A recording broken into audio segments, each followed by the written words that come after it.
Nós sabemos que o Senhor tem levantado ele, Pai, como uma voz, Pai, para essa nação. Por isso eu peço, Pai, brinda ele nesse tempo, que ele seja usado ainda mais, Senhor, e fala conosco, Pai, nessa noite, em nome de Jesus Cristo. Amém e amém. Deus abençoe.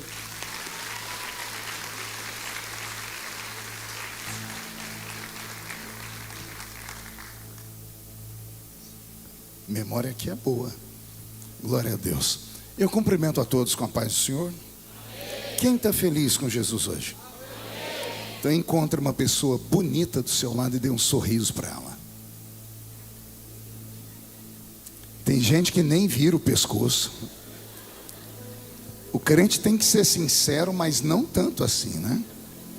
Uma alegria estar de volta nessa linda igreja, revendo aqui amigos, conhecendo irmãos. Pastor Eliel, amigo de já uma longa data já, né? Já comemos acho que uns 200 gramas de sal junto, né? Diz que tem que comer 1 quilo para você conhecer a pessoa. Pastora Tamires, Deus abençoe. As meninas, que eu esqueci o nome delas, Bárbara e Lara. Cada dia que eu chego aqui elas estão esticando, né? Estão mais altas. Pastor Agostinho, Deus te abençoe. Eu encontrei com o pastor Agostinho ali no camarim, né? Eu disse assim, olha, a última vez que eu vi ele parecia um templo do Espírito Santo. E agora ele está parecendo uma catedral. Vai devagar, pastor, vai devagar. Uma alegria, viu, estar com o senhor aqui. Minha família, minha filha Karen, o Silas e toda a turma que está comigo. Mateus, Roberto, o Nai está por aí, o Mateus está ali, o Vitor está ali tirando foto. É uma turma. Eu ainda vou embora quando terminar. O pastor vai ter que dar comida para essa turma toda. O senhor está perdido hoje. A sorte de Jesus na multiplicação dos pães é que o Roberto e o Nai não estavam lá. A história ia ser contada assim: e faltou 12 cestos cheios. Abra sua Bíblia comigo no primeiro livro do profeta Samuel, no capítulo de número 10. Glória a Deus. Deus está aqui. Primeiro livro do profeta Samuel, capítulo de número 10, versículo 1 a seguir. Está escrito: e então tomou Samuel um vaso de azeite e derramou sobre a cabeça e o beijou e disse: porventura te não tem ungido o Senhor por capitão sobre a sua herdade? Partindo-te hoje de mim, acharás 2 homens junto ao sepulcro de Raquel, ao termo de Benjamim em Zelza, os quais te dirão: acharam-se as jumentas que foste buscar, e eis que já o teu pai deixou o negócio das jumentas e anda aflito por causa de vós, dizendo: que farei eu por meu filho? E quando dali passares, mais adiante chegares ao carvalho de Tabor, ali te encontrarão 3 homens que vão subindo a Deus a Betel, um levando 3 cabritos, outros 3 bolos de pão e o outro um odre de vinho. E te perguntarão: como estás? E te darão 2 pães, que tomarás a sua mão. Então virás ao outeiro de Deus, onde está a guarnição dos filisteus. E há de ser que, entrando ali na cidade, encontrarás um rancho de profetas que descem do alto e trazem diante de si saltérios, tambores e flautas e harpas, e profetizarão. E o Espírito do Senhor se apoderará de ti, e profetizarás com eles, e te mudarás em um outro homem. Amém, igreja? Feche a Bíblia, coloque no banco, na cadeira. Pegue na mão da pessoa mais perfumada do seu lado. Eu tentei bonito, não deu certo. Perfumado deve ter alguém ainda, isso. Aperte a mão da criatura com carinho até ela falar aleluia. Pentecostal que não faz barulho está com defeito de fabricação, não é? Vamos orar mais uma vez. Senhor, o teu ungido, o teu anjo dessa igreja, meu amigo pastor Eliel, já me colocou nas suas mãos. A minha oração se soma a dele. Eu te faço 2 pedidos a mais. O primeiro é que o Senhor cerque esta igreja com a sua presença, e que num raio de 5 quilômetros, onde houver um demônio alojado, eu dou a esses demônios segundos para sumirem de cajamar, porque se não sumirem, serão queimados pelo poder da sua glória que aqui será derramada. O segundo pedido é que o Senhor abra as comportas do céu sobre este ambiente, Manda anjos de fogo descerem aqui. Que estes anjos desçam trazendo brasas de fogo nas mãos. Comecem a esparramar estas brasas entre nós.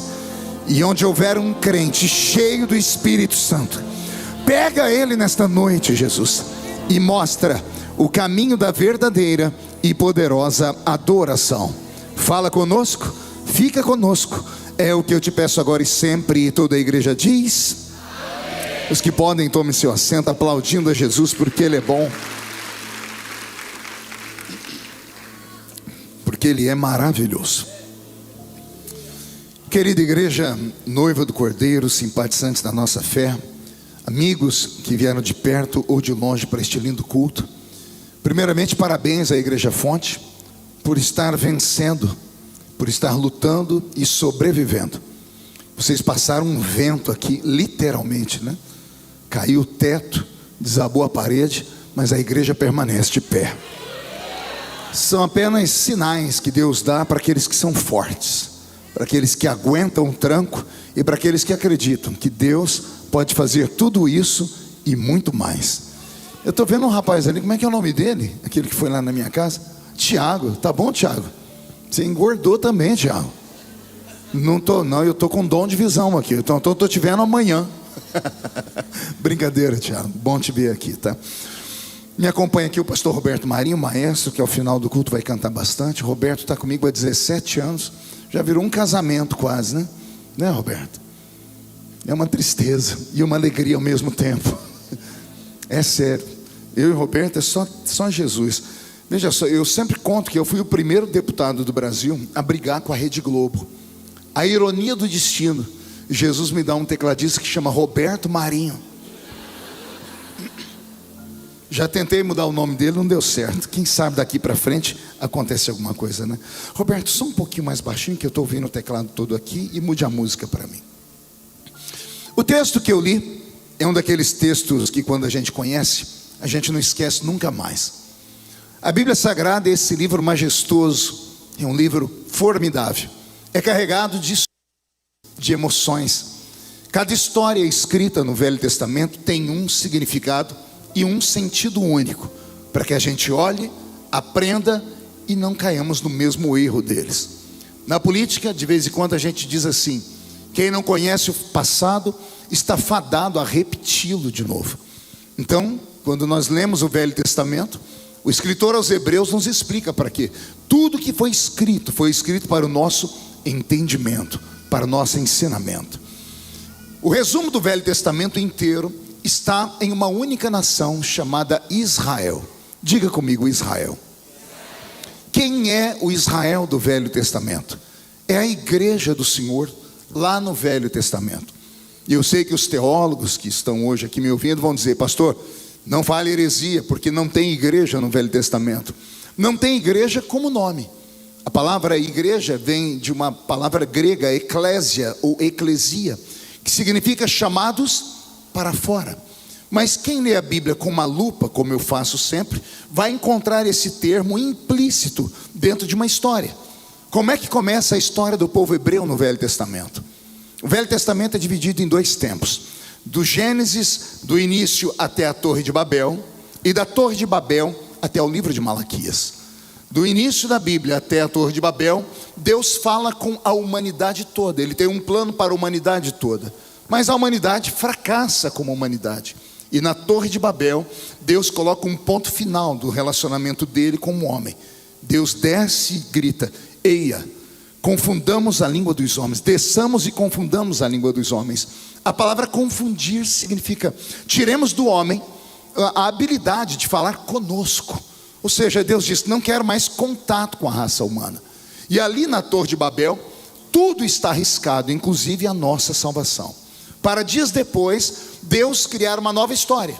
Aí Deus coloca toda a raça humana num canto. Ele vai na cidade de Ur dos Caldeus, na Mesopotâmia, entra dentro de uma tenda e encontra um homem deitado dormindo. Deus o visita em sonhos, e em sonhos Deus conversa com esse homem dizendo: levanta-te, sai do meio da sua parentela e vai para uma terra que eu ainda vou te mostrar.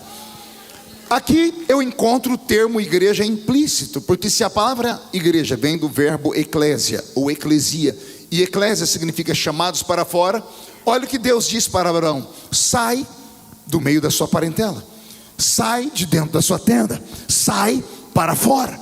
Então eu tenho a igreja nascendo ali com Abraão, e de Abraão vem Isaac, e de Isaac vem Jacó, e de Jacó vem os seus 12 filhos, e os seus 12 filhos vão construir aquilo que nós chamamos de nação, uma nação que tem 3 nomes, são os judeus, os israelitas ou os hebreus. E eu não tenho tempo para explicar porque cada um desses nomes aqui foi dado. Um outro dia eu volto aqui para falar.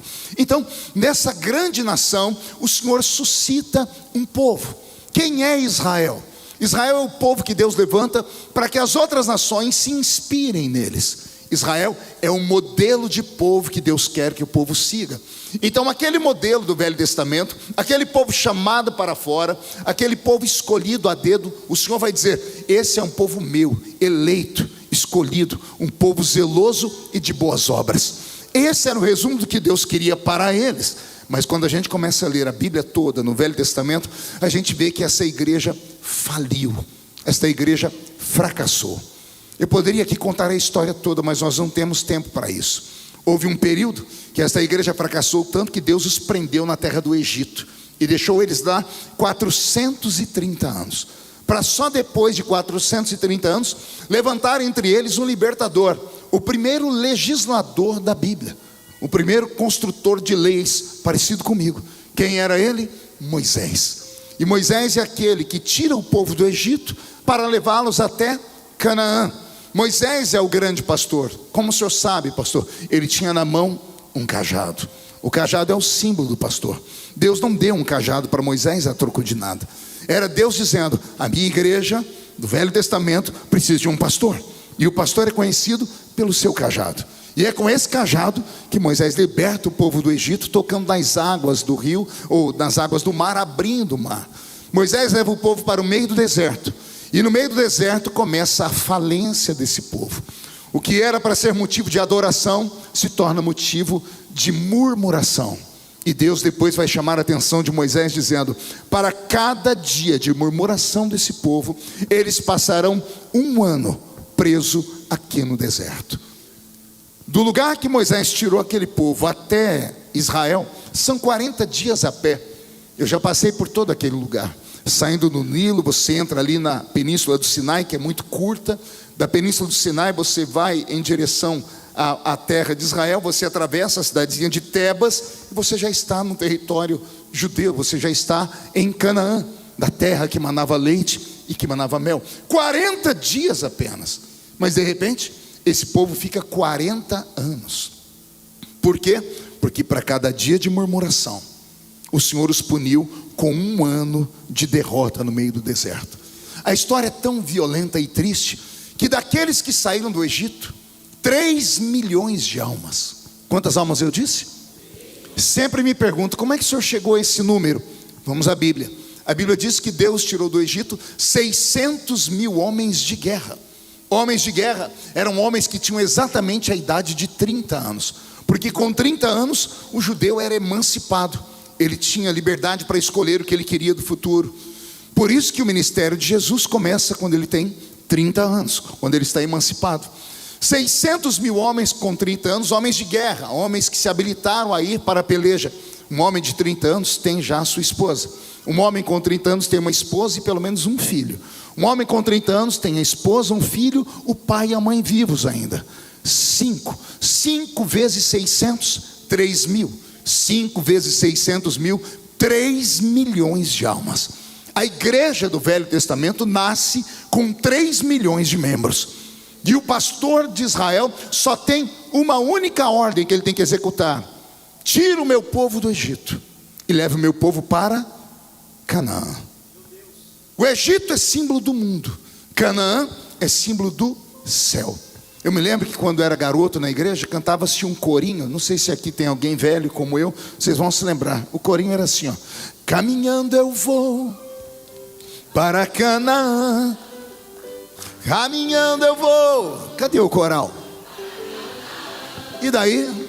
Caminhando eu vou para Canaã, Oh, glória a Deus, caminhando eu vou. Nós não tínhamos teologia profunda, mas desde adolescentes e crianças cantávamos esse corinho na igreja. O que é que os nossos pais estavam nos ensinando? Eles estavam nos comparando ao povo que Deus tirou do Egito. E qual era o caminhar deles? Sair do Egito e ir para Canaã. Egito, símbolo do mundo. Canaã, símbolo do céu. Então, entre o Egito e Canaã, entre o mundo e o céu, havia um lugar de teste, chamado deserto. Vou fazer uma pergunta, preste atenção para não errar na resposta. Quem aqui já saiu do Egito? Ainda bem que tem gente aqui que é sincera. Não, pastor, ainda todo mundo ainda. Estou bebendo, pecando igual um desgraçado. Preste atenção, crente, vou falar de novo. Quem aqui já saiu do Egito? Preste atenção na resposta, senão vai tomar um cascudo. Quem aqui já chegou em Canaã? Essa pessoa que levantou a mão dá um cascudo nela. Fala, você morreu por acaso, infeliz? Que não teve arrebatamento ainda. Símbolos. Saímos do mundo, mas não chegamos no céu. Então estamos entre o mundo e o céu. Onde estamos? No deserto. O caminhar do crente é caminhar pelo deserto. E o problema é que alguns crentes querem viver o céu no meio do deserto. Não existe céu no deserto. Deserto é lugar de adoração. Como assim, pastor? Todas as vezes que Moisés foi até Faraó, ele disse: deixa o meu povo ir para o deserto adorar. Deixa o meu povo ir para o deserto adorar. Por quê? Porque no deserto não tem nada. Se não adorar, passa fome. Se não adorar, passa vergonha.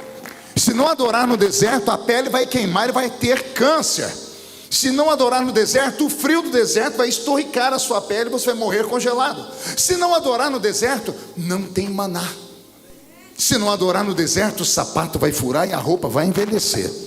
Mas se adorar no deserto, o sol não te queima, o frio não te congela, não morre de fome, não morre de vergonha. E mais um detalhe, pergunte qual?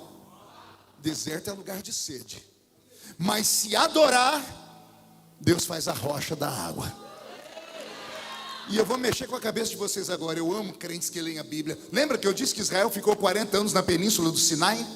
Só que a península do Sinai não tem rio, não tem mar, não tem nada. É no meio do nada, perto de lugar nenhum. Quando o povo teve sede, Deus falou para Moisés: vai e fala com aquela rocha. Moisés foi e bateu na rocha. O nome da rocha era Meribá. Interessante é que Israel ficou 40 anos andando em círculo, e cada vez que eles paravam e montavam as tendas e olhavam para trás, a rocha estava atrás deles. Essa irmã entendeu, vou falar de novo. Eles estão aqui no norte do Sinai. Eles olham para trás, a rocha de Meribá está aqui jogando água. Aí eles levantam e vão lá para o sul. Eles param, montam a tenda, eles olham para trás, a rocha está atrás deles. Eles vão lá para o oeste, montam a tenda, eles olham para trás, a rocha estava atrás deles. O que aconteceu, pastor? A rocha de Meribá tinha pernas. Aliás, a rocha de Meribá tem até coração. Ela tem nome, está aqui entre nós hoje. Seu nome? Yeshua. Não foi ele que disse: eu sou a fonte da água da vida. Quem bebe desta água nunca mais tem sede. Alguém já bebeu da fonte da água da vida aqui? Então dá um grito mais alto do que esse aí, por favor. Glória a Deus. Querido, você tirou o som daqui, eu dei um grito. A caixa não queima não, devolve o som do jeito que estava aqui para mim, tá bom? Aí eu te dou um beijo depois. Olha, ele abriu um sorrisão, tá carente, ó. Final do culto, todo mundo dando um beijo, um abraço nele ali. Pois bem, vamos lá. Então esse é o Israel do Velho Testamento. Então tudo que aconteceu no Velho Testamento com Israel, nós devemos olhar, observar e tomar cuidado para não acontecer conosco também. Porque a tristeza que eu tenho de contar essa história é que o pastor Moisés não conseguiu efetuar a sua chamada. Ele ganhou 3 milhões de ovelhas. Ele só tinha uma missão: tirá-los do Egito e levá-los a Canaã. Das 3 milhões de vidas que ele tirou de lá, só 2 entraram em Canaã. Qual o nome deles? Josué e Calebe. Das 3 milhões de almas, só 2 atravessaram a linha de chegada. Não conte para ninguém. Nem o pastor conseguiu entrar. Isso prova que ser crente não é fácil. Isso prova que crente que não tem profundidade em Deus, o primeiro vento derruba ele. Isso prova que o crente não pode ficar olhando apenas milagres, porque se milagres salvasse alguém, Israel era para ter sido salvo. Eles viram o mar vermelho, eles viram o céu ser transformado em padaria. Todos os dias de manhãzinha tinha pão. Um dia eles reclamaram com Deus: Senhor, cansamos de pão, queríamos carne. Deus fechou a padaria e transformou o céu numa churrascaria. E o Senhor disse assim: vou dar carne para vocês, e vocês vão comer carne até sair pelo nariz. Milagre, eles viram demais, mas nem os milagres salvaram aquela geração inteira. Que Deus tenha misericórdia de todos nós, amém? Acotovela o seu irmão e diga assim para ele: estamos no deserto, mas estamos protegidos. Diga: mas não significa que estamos salvos. Olhe para mim. Muitos crentes modernos atrelam a sua salvação às bênçãos materiais. Isso é chamado de teologia da prosperidade. Se está tudo bem comigo, é sinal que Deus está me abençoando. Se caiu o teto debaixo e em cima da minha cabeça e eu fiquei desempregado, é porque eu estou em pecado. Nada disso. Isso é o ciclo da vida. A Bíblia diz que o sol nasceu para todos, para o ímpio e para o justo. Tudo pode acontecer com a gente. Qual a diferença entre o ímpio e o justo? Então, pastor, a diferença entre o ímpio e o justo está exatamente em como você lidar com a luta. O ímpio lidar com a luta, ele amaldiçoa Deus ou ele dá um tiro no ouvido. O crente está na mesma luta, mas ele vai lá no quarto dele, fecha a porta atrás dele, dobra o joelho e fala com o seu pai que está em oculto. Essa é a diferença entre quem serve a Deus e quem não serve. Posso ouvir mais um grito de glória a Deus? Então veja só, para isso existe o Velho Testamento. A história que eu passo a contar agora é uma das histórias do Velho Testamento. A história de como Israel teve o seu primeiro rei humano. Porque o regime de Israel deveria ter sido para sempre teocrático. O que é um regime teocrático? É um regime onde Deus é o imperador, onde Deus é o rei, onde Deus é o presidente, onde Deus é o primeiro-ministro, e assim por diante. Houve um tempo em que Israel foi guiado pelo Senhor. Lembra que eu disse no início? Israel foi levantado para ser uma espécie de modelo. Deus queria que todas as nações vizinhas, os heveus, os girgazeus, os cananeus, os heteus, olhassem para Israel e desejassem ser como eles. Por isso Deus criou doutrinas, leis e regras e dogmas somente para os hebreus. Mas os hebreus não entenderam. Quando Deus começou a se meter no meio da nação de Israel, o povo achou que Deus era atrevido demais. Explica melhor, pastor. Explico. Deus chegou para Israel e disse assim: não é para vocês comerem qualquer coisa. Não é para comer animal que tem a sua unha fendida. Não é para comer qualquer fruto do mar. O povo de Israel diz assim: esse Deus, por que ele está se metendo na nossa comida? Ele é mestre cook, ele é master chef por acaso? Só que não foi só isso. Deus começou a dizer mais coisas que não agradou a eles. Não é para vocês saírem daqui e irem para os outros povos e encontrar homens e mulheres lá. Se alguém de lá quiser vir para cá, é bem aceito. Mas vocês saírem daqui e se meterem com outros povos, jamais. O povo de Israel disse: esse Deus quer criar o quê? Uma raça ariana? Quer purificar a nação? Quer fazer da gente um povo velozinho só seu? Aí Deus começa a apertar e começa a dizer: não é para ter roupa de homem e mulher. Ai, Jesus. Não é para ter roupa de homem e mulher. E o povo diz: então Deus agora é o quê? Ele é estilista? Ele quer cuidar até da minha roupa? Não era isso. Deus queria que a nação dele fosse uma nação pura.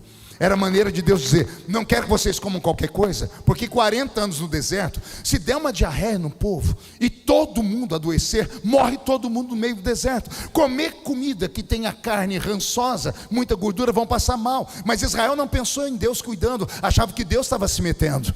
Quando Deus disse: não é para vocês irem lá e ficar no meio dos outros povos, é para que o povo não fosse lá e fosse contaminado. Mas ele deixou uma brecha: se alguém de lá quiser vir para cá, pode vir. Será que alguém está entendendo ou não? Eu disse que nós somos o reflexo de Israel. Nós somos a igreja do Novo Testamento. Eles são a igreja do Velho Testamento.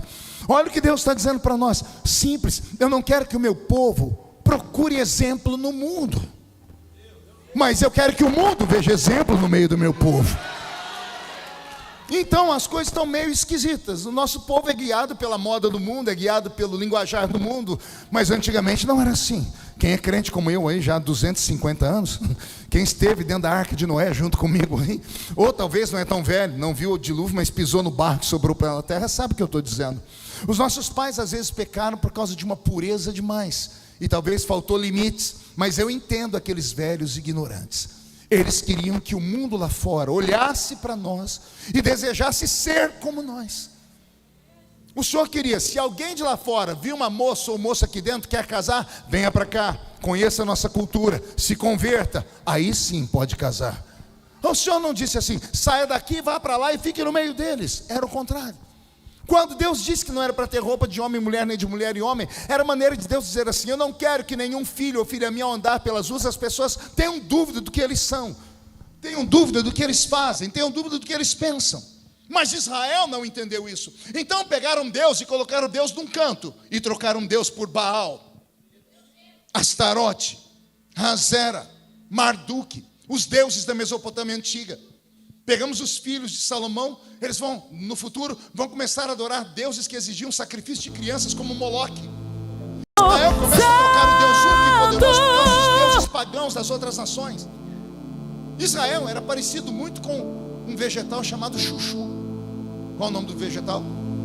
Quem já comeu chuchu aqui? Que gosto tem o chuchu? De nada. Aí você faz o chuchu com ovo. Que gosto que fica o chuchu? Você faz com carne de panela, que gosto fica o chuchu? Pois é, nós temos Israel, começou a ficar igual o chuchu. Tem muito crente chuchu, aqui não, só lá na igreja que eu pastorei. Quem é que é o crente chuchu? Ele não pode ir em outro lugar que ele pega gosto. Ele vem todo esquisito para o culto, você sabe, foi em outro aprisco. Começou. Então, e Deus não queria que o seu povo fosse assim, Ele queria que o povo fosse um exemplo. Como o povo não aceitou, eles começaram a se espelhar nos outros povos, e até que tudo caiu em descrédito. No livro de Juízes, 270 anos, Deus brigou com o povo, literalmente. Deixou eles sem um rei. Levantou sobre eles homens e mulheres dotados de talentos especiais, como Gideão, Sansão, Débora, Baraque, Eude e outros mais. Deus levantou esse povo para dar o norte. Quando tudo estava bem, Israel esquecia de Deus. Levantava o altar para Baal. Aí Deus vinha e punia eles, entregava eles na mão dos heveus, heteus, todos aqueles zeus que ficavam ao redor deles. Aí o povo, sabe o que fazia? Chorava, pegava o ídolozinho, não quebrava, jogava debaixo da cama. Senhor, perdoa. Deus é Pai. Deus perdoava, levantava um Gideão da vida, um Sansão. Quando eles estavam libertos, ao invés de adorarem a Deus, eles adorando os ídolos de novo. Israel era como um bêbado que levanta e cai, levanta e cai, levanta e cai. Aí Deus disse assim, não dá mais para coordenar esse povo. O último de todos os juízes é Samuel. Qual o nome dele? Ministério tríplice tinha Samuel. Era sacerdote, era rei, era sacerdote, era juiz e era profeta. E é esse juiz que tem a triste missão de mudar o regime político de Israel. Não porque ele queria, porque o povo oprimiu o profeta. O povo cercou Samuel e disse, queremos um rei homem. Queremos um rei que a gente possa ver. Queremos um rei que a gente possa aplaudir. Queremos um rei que a gente possa conversar com ele. Queremos um rei que se pareça conosco. Mas e o Senhor? Queremos um rei. As nações têm um rei. Se você ler esse texto, essa história de Samuel, você vai chorar como eu chorei. Samuel marca uma reunião com Deus para contar o que o povo está dizendo, porque o sacerdote escuta o povo e fala com Deus. Aí depois que ouve Deus, fala com o povo, aí ele vira profeta. Aí Samuel diz, Senhor, eu estou aqui porque o povo mandou, e Deus esperando. Então, Senhor, Samuel não sabe como conversar. A Bíblia diz que Deus fala assim para ele, eu sei o que você veio fazer aqui. Não foi você que me rejeitou, foi o meu povo. E se eles não me querem, eu não fico onde não sou desejado. Eles querem um rei homem, eles terão um rei homem. Só que avise a eles tudo aquilo que eles vão sofrer. Aí Samuel vem e diz, vocês passaram por isso, ele levanta uma profecia sobre os próximos 300 anos de Israel. Mas é um rei homem que vocês querem, é um rei homem que vocês vão ter. Aí lá do céu Deus diz assim, nenhuma nação tem dois reis. Ou fica um, ou fica o outro. Se vocês querem um homem, eu dou um homem para vocês. Mas eu estou saindo de Israel. E assim começa a falência do povo hebreu. Quem está comigo, diga, estou aqui, pastor. Agora diga para o seu irmão, aperte o cinto, porque nós vamos decolar aqui. Beto, mude a música. Samuel, então, precisa ungir um rei para Israel. E é Deus quem vai determinar o primeiro rei de Israel. O restante o Senhor vai começar a separar. Mas esse primeiro tem que ser um rei nos moldes daquilo que o povo queria. O povo queria um rei que se destacasse. E a Bíblia Sagrada vai dizer para nós que Saul, acima de todos os hebreus, do ombro, era o homem mais alto. Então ele tinha presença, ele tinha aparência, ele tinha robustez. Só que Saul era um garoto, era um menino que eu chamo de menino buchudo. Era filho de um fazendeiro chamado Quis. E todo filho de fazendeiro é um menino muito mimado. Eu quero que você imagine a cena. É de manhãzinha. A mesa está posta para o café da manhã. O pai já está trabalhando, tem horas. Daqui a pouco chega aquele garotão, alto, bonito. Sabe Deus o que ele fez a noite anterior? Indo azarar as meninas, namorar. Ele está lá sentado na mesa, comendo, e chega um capataz na mesa.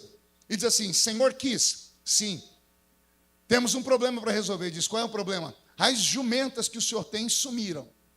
O que foi que sumiu? Não ouvi? Vou contar uma história que nem a minha filha sabe. O seu bisavô, o meu avô, pai da minha mãe, ele era amansador de burro. Ele amansava jumento. E o meu avô dizia assim, ó: amansar o tal do jumento não é fácil. Porque pensa num bicho teimoso, que quando empaca, quando trava, só se chegar fogo naquele animal. Mas é um animal que não corre. É um animal que aguenta peso, carga, e é um animal que não se afasta de onde mora. Quando eu li esse texto, eu lembrei de meu avô contando isso, mas aqui tem um exemplo estranho, porque o capataz chegou e disse assim: ô senhor Quis, sumiram as suas jumentas. Se o menino falasse: sumiu o seu cavalo manga larga, eu entenderia o desespero de Quis, o meu cavalo manga larga que ganhou muitos prêmios. Se ele falasse: sumiu o seu boi Nelore, esses bois que tem aí que o pessoal faz leilão, eu entenderia. Aí o rapaz falou: as jumentas que o senhor tinha sumiu. Era um trabalho tão simples que o pai viu o menino só comendo e bebendo e falou assim: ô garoto, está na hora de você tomar responsabilidade. O que o senhor quer que eu faça, meu pai? Você vai procurar as minhas jumentas. Imagina, menino, como é que é? Você vai procurar as minhas jumentas. Elas não podem ter ido muito longe, porque é um animal assim, assado, mas você vai. O menino falou: tá bom, pai, eu vou. Só que o pai não confiou nele, disse assim: ó, vai com você o meu capataz. Quis pegou o empregado e disse: você vai com meu filho, porque eu conheço a criatura. Só dorme, come. Qualquer semelhança com alguém da sua família não é mera coincidência. Está lá ele. Aí saiu Saul e esse capataz. O capataz, responsável, empregado da fazenda, levou tudo que era necessário. A Bíblia diz que Saul só levou uma coisa. Pergunte o quê? Só fala se todo mundo perguntar. Um saco de pão. Ele só pensava no bucho dele. E eles saíram procurando a jumenta, foram procurando no meio da mata, vendo as pegadas, coisas assim. De repente, Saul, que estava comendo já há muito tempo, chegou num espaço que ele botou a mão na sacola e não tinha mais pão. Quando acabou o pão, Saul disse assim: ó, vamos voltar. Por quê? Disse o empregado. Porque acabou meu pão. Aí o empregado disse: não, mas nós estamos aqui para executar uma ordem do seu pai, que é procurar as jumentas. Aí a Bíblia diz que o empregado de Saul disse assim: parece que eu sei onde nós estamos. Aqui é a região onde mora o homem de Deus. Aqui mora o profeta Samuel. Saul tremeu, porque mesmo não sendo muito responsável, conhecia as histórias dos profetas Samuel. Que onde Samuel chegava, Deus chegava junto com ele. Então era melhor estar com a casa em ordem, era melhor estar com a vida em dia.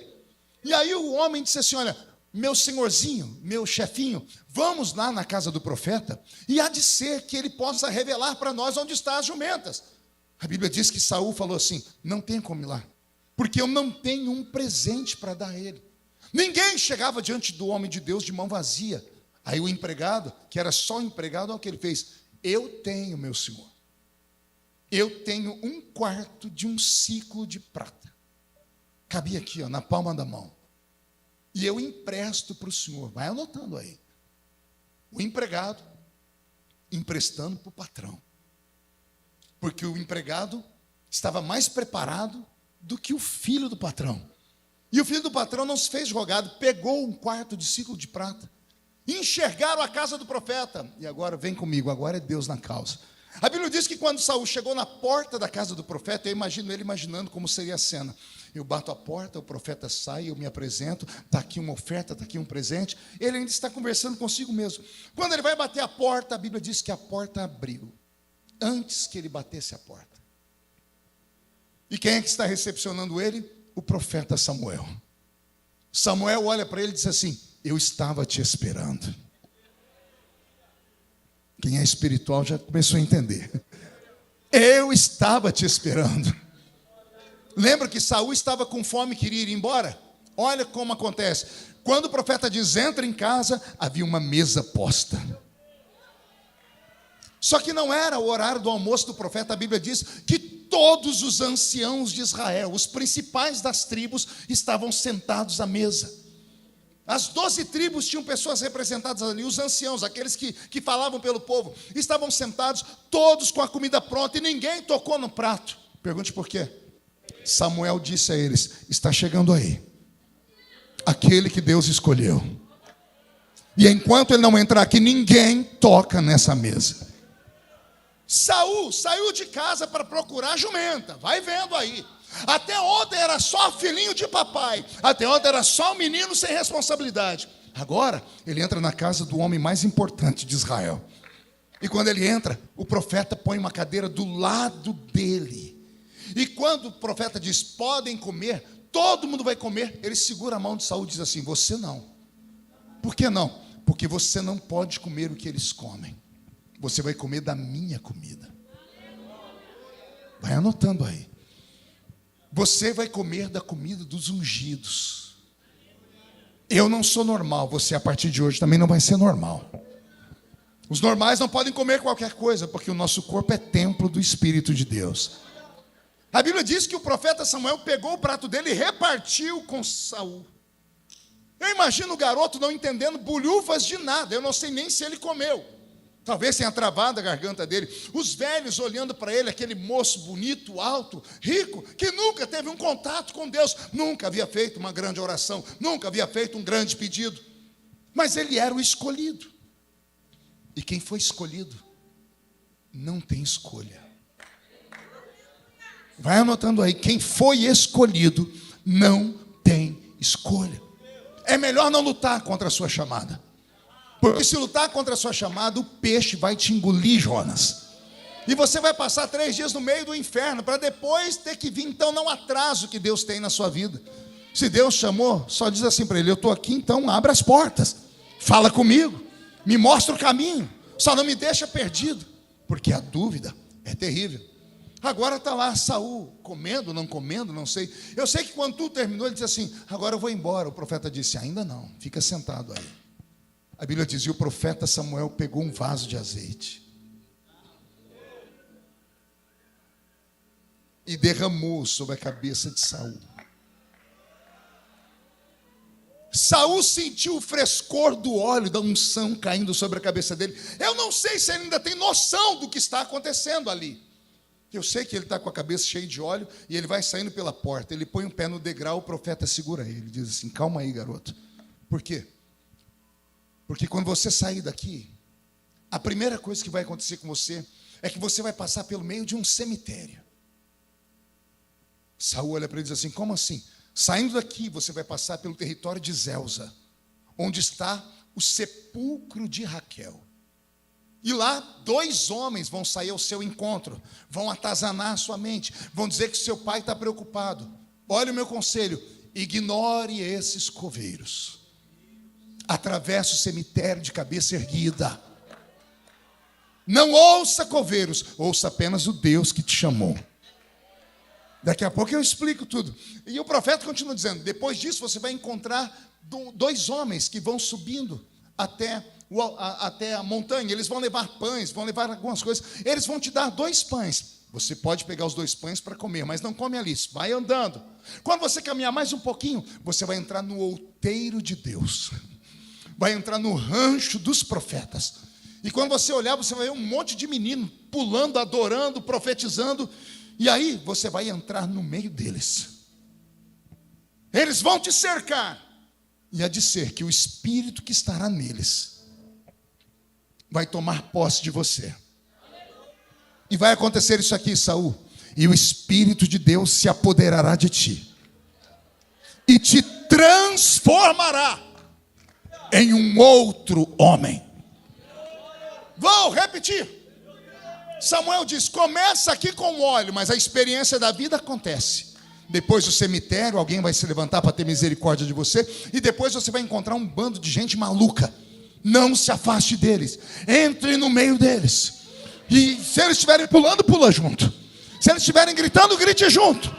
Por quê? Porque o Espírito que está neles vai se apossar de ti.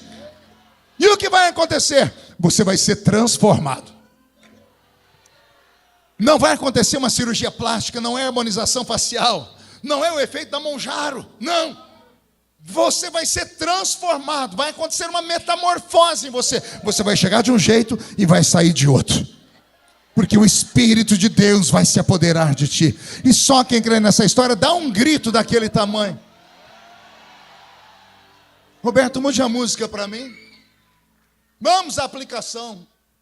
Eu não vim aqui hoje só para rever amigos, embora eu esteja muito feliz em revê-los e saber que Deus tem abençoado vocês. Eu vim aqui hoje como um profeta de Deus. Vim aqui para falar para algumas pessoas que estão aqui sem saber o motivo. Como assim, pastor? Você veio aqui procurar as jumentas que você perdeu, né? Veio aqui porque o coração está machucado, foi a pessoa que te abandonou. Veio aqui porque está desempregado, a empresa está caindo aos pedaços. Veio aqui para acompanhar o pai e a mãe. Você acha que veio aqui para isso? Deus usa situações como essa quando Ele quer fisgar alguém. Até ontem você era uma pessoa normal. Depois dessa noite eu não me responsabilizo pelo que vai acontecer com você. Como assim, pastor? Deus não reúne o seu povo para entretenimento. Deus reúne o seu povo para alistamento. O Senhor te trouxe hoje aqui para te fazer um soldado, uma soldada desse grande exército. E o Senhor não apenas está te vocacionando, Ele também vai te dar munição pesada.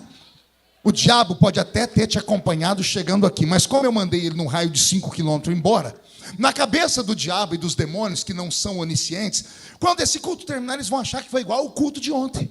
Igual o culto de anteontem, de uma semana atrás, que eles pegam você ali, pincam as garras na sua cabeça e você esvazia antes de chegar em casa. Já chega em casa xingando, com a vida toda torta. Os demônios da cabeça deles estão assim, mas quando o culto terminar, quando os demônios olharem a sua cara lá fora, eles vão começar a se comunicar. Como não tem celular no inferno, é demonecular. É um demônio falando para o outro, até chegar lá no inferno e o diabo ouvir. O que aconteceu? Sabe aquela moça que estava naquele culto lá, que nós preparamos a derrota dela, aquele moço? Sim, o que aconteceu? Não deu certo. Eles entraram, mas saíram de um jeito esquisito. Saíram com a cabeça molhada. Tinha um óleo sobre a cabeça deles. Eles entraram procurando jumenta, saíram de lá ungidos para serem poderosas. Eles entraram lá tão assim que nem um quarto de ciclo de prata tinham, tiveram que pegar emprestado e voltaram para casa como rei, dono de todas as minas que há em Israel. Alguém está pegando o que eu estou falando? Então agora não dá um grito não, dá um berro de glória a Deus aí, por favor.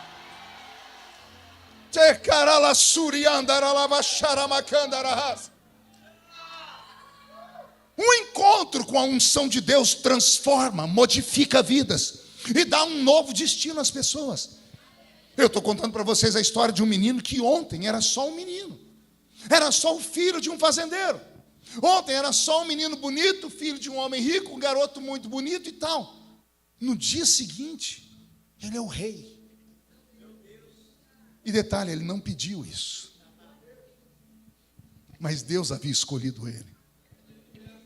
Existe uma missão na sua vida. Beto, mude a música. Geralmente quando eu falo sobre isso, eu tento tocar lá no profundo da ferida, para dizer aos meus irmãos, não me interessa como você nasceu, não me importa como você veio a esse mundo, não me importa se você nasceu do ventre da sua mãe ou foi gerado nas trompas. Não me interessa se você nasceu de parto normal ou de fórceps. Não me interessa como você foi gerado, se foi por amor, ou se foi uma aventura, ou pior, se foi um estupro. Eu não questiono a maneira como Deus te trouxe a esse mundo, porque eu sei que você não é obra do acaso. Ninguém que aqui está é obra do acaso. Você não nasceu porque tinha que nascer. Não, você nasceu porque Deus queria que você nascesse. Pastor, o senhor pode provar isso? Eu vou deixar alguém na Bíblia falar conosco. Salmo 139.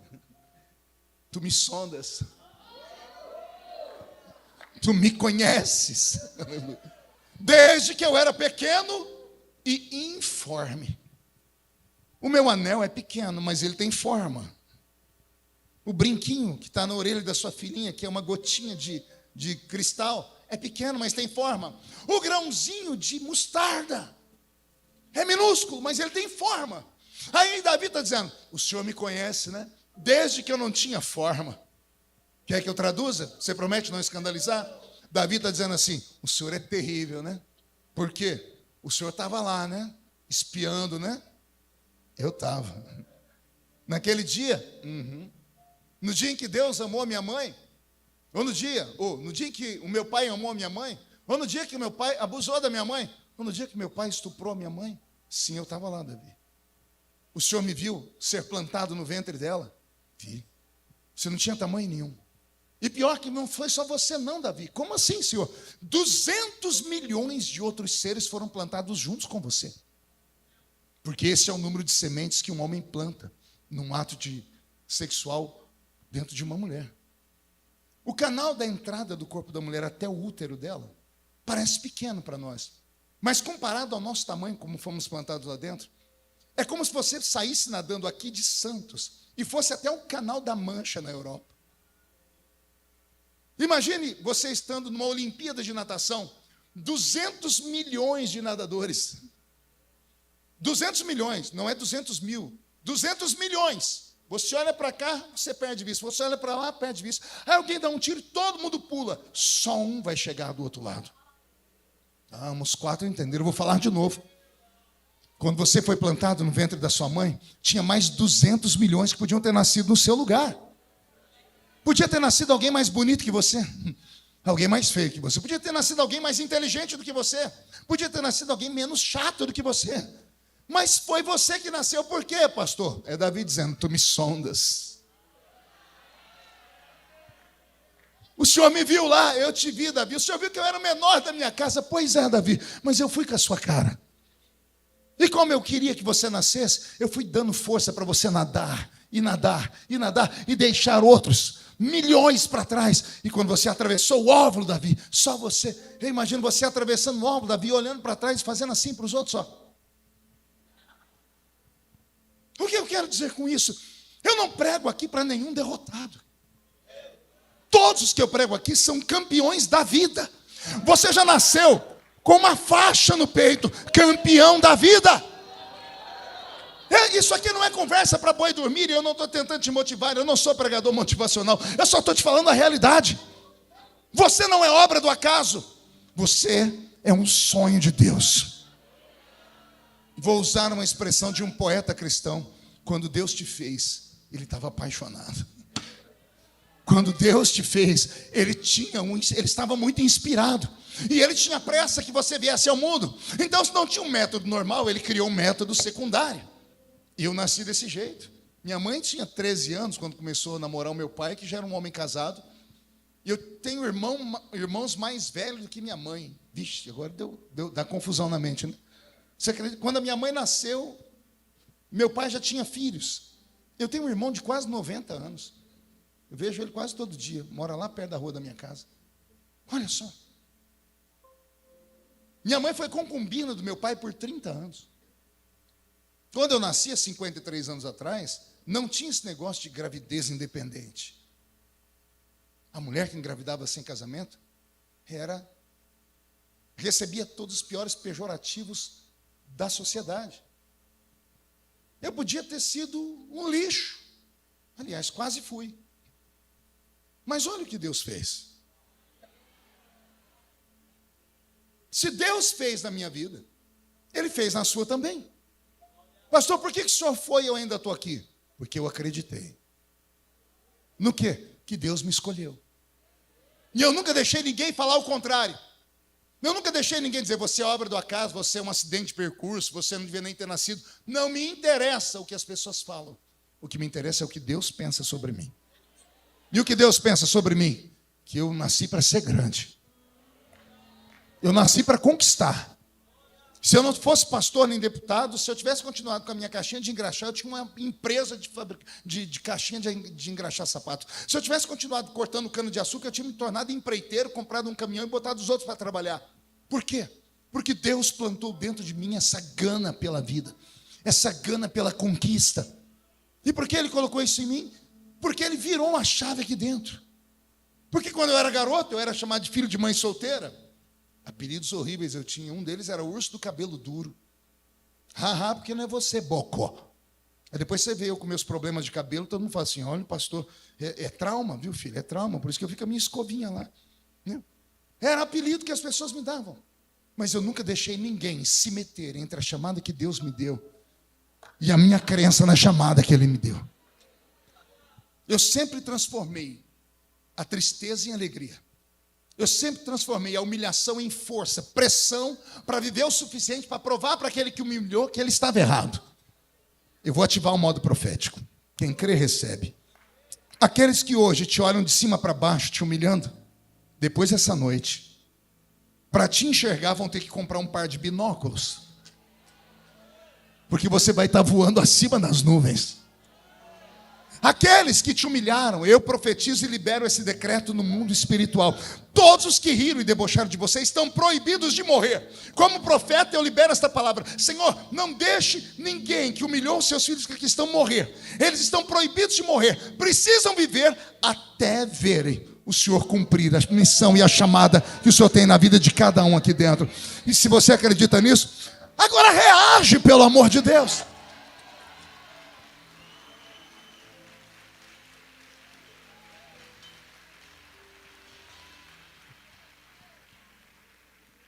O que são as jumentas de Saul? Para mim, são as pecinhas do quebra-cabeça da vida. A vida é um grande quebra-cabeça. E de vez em quando uma peça some. Alguém já montou o quebra-cabeça? Você já viu aquele quebra-cabeça de 1000 peças? Você monta ele inteiro, aí uma peça falta. O inferno. Uma única. Você olha para o quadro inteiro montado, você não vê o quadro, você só vê aquele buraquinho aí. É um lençol inteiro branco com uma pintinha escura. Você não vê o lençol, você só vê aquela pintinha. É algo fora do normal. Então, a nossa vida é assim. Às vezes Deus faz uma peça do quebra-cabeça sumir. Às vezes Deus permite o diabo esconder. Para quê? Para você procurar. Aí você sai caçando a jumenta. E acaba encontrando a chamada. Aí você vem para a festa hoje, só pelos 2 anos, já Deus dizendo, é 2 de 200 que vão vir. E você um dia não vai estar só assistindo, você vai estar atuando. Alguns de vocês serão missionários. Alguns de vocês vão plantar a Igreja Fonte no Brasil, fora do Brasil. Eu estou profetizando, se alguém acredita, pegue. Ou você acha que Deus te trouxe aqui só para isso? Ou você acha que o vento soprou aqui porque essa igreja estava só num lugar estratégico para o vento? Não! O diabo, mesmo não sabendo o futuro, ele percebe quando Deus tem uma chamada na vida de alguém. Beto, muda a música de novo. De vez em quando, Mateus, eu penso que Deus fica entediado, porque é muita coisa para Ele fazer. 8 bilhões de pessoas para cuidar. Bilhões de galáxias. Trilhões de animais. E Ele que tem que cuidar tudo. Eu penso que Deus pode dizer assim de vez em quando para cima, chega, hoje eu estou entediado, hoje eu quero contemplar. Aí Ele abre a janela do céu e fixa o olhar em alguém. Pastor, isso é poesia? Não, isso é Bíblia. Deus está lá, debruçado na janela e olhando. Aí chega um infeliz assim. Oi? E Deus, oi? Aí Deus assim para ele, viste tu o meu servo Jó? Homem temente. Deus de vez em quando para tudo para olhar para alguém. E aí, pastor? Aí o diabo pega Deus te olhando. Acabou a sua vida. Porque o diabo, mesmo não sabendo o futuro, ele sabe que quando Deus mira alguém, é porque ele vai levantar. Pode ser um assassino de crentes no caminho de Damasco. Deus olhou para ele, vai virar no maior garoto propaganda do evangelho. Entende isso? Deus olhou para você. Deus olhou para Saul e ponto. Deus reescreveu a história dele. O que ele não tinha, Deus deu a ele. O menino que saiu pedindo emprestado volta como dono de todas as minas de ouro de Israel. Ele saiu menino, mas voltou como homem, porque o Espírito de Deus se apoderou dele e transformou ele em um outro homem. Metamorfose divina. É o que Deus tem proposto para todos nós que viemos a esse culto hoje. E eu aciono mais uma vez modo profético, pastor Eliel. Metamorfose é o que Deus está propondo para a Igreja Fonte. Como assim? Porque com 2 anos é uma igreja menina. É uma adolescente. Aí Deus está dizendo, hoje, ou nessa festa, vocês vão se encontrar com o meu Espírito. E o meu Espírito se apoderará de vocês. E transformará vocês de meninos em homens. A maturidade que era para chegar ao ministério depois de 30, 40 anos, vocês recebem esse ano ainda. Vocês vão fincar bandeiras onde vocês jamais sonharam. E se alguém acredita nisso, mais uma vez, adore ao eterno Deus. Adore ao eterno Deus.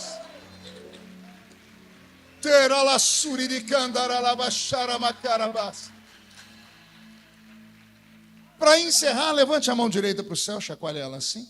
Agarra o ombro de quem está do seu lado, com carinho e respeito. Então, tem gente que nem para me obedecer presta, raça ruim. Agarra a pessoa aí do seu lado. Isso. Chacoalhe ela até ela ficar irritada agora. Não, mas irrita ela. Isso. Diga, Deus te trouxe aqui para isso. Sacode, sacode, sacode para isso. Deus te trouxe hoje aqui para te dar um sacode. Para dizer para você que as jumentas foram apenas um detalhe. Você veio procurar uma coisa e está encontrando outra. Você veio em busca de solução para os seus problemas. Deus diz, você será a solução dos problemas.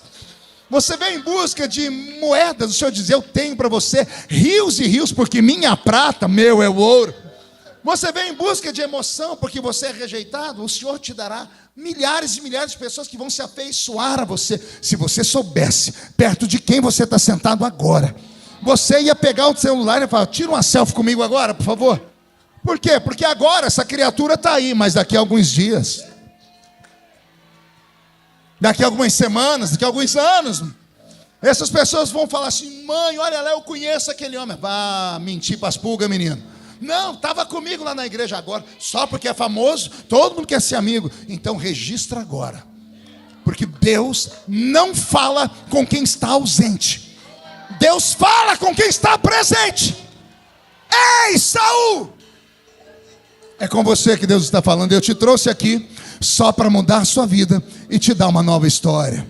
E só quem crê nisso dá um grito e fica de pé comigo, por gentileza.